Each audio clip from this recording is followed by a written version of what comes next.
तुझसे इतना प्यार करेला कि कब वो सोचले रहे तू हमके धोखा दे दे। अरे कि तुझसे इतना प्यार करेला कि कब वो सोचले ना रहनी तू हमके धोखा दे देबू और दूसरा के प्यार के चक्कर में पड़ के करे जा कि दूसरा के प्यार के चक्कर में पड़ के करे जा तुम्हें राजकुमार की भुला गई।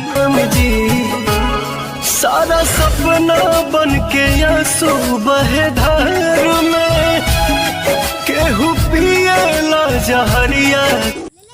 हमसे दुश्मनी करके देखा थे तू हमार का बिगाड़ लेबा। अरे हमसे तू दुश्मनी करके देखा थे तू हमार का बिगाड़ लेबा कि हम हई राज भर के खानदान कि हम हई राज भर के खानदान देखा थे तू हमार का उखाड़ लेबा।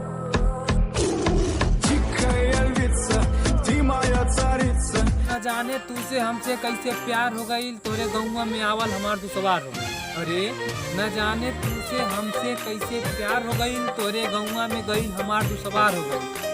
तोरे चक्कर में करे जा कि तोहरे चक्कर में करे जा पूरा बेर घर बजरिए में मार तोहरो जवानिया बजरिया में मार हो जाई हे बपुनी चढ़ल बाटे तोहरो जवानिया बजरिया में मार हो जादे देहिया में गर्मी बा अब्बे कुल झाड़ दे कि जादे देहिया में गर्मी बा अब्बे कुल झाड़ दे। और उत्तर प्रदेश यादों से पंगा न लिया बेटा कि उत्तर प्रदेश यादों से पंगा न लिया बेटा तब पकड़ के टंगरिए बस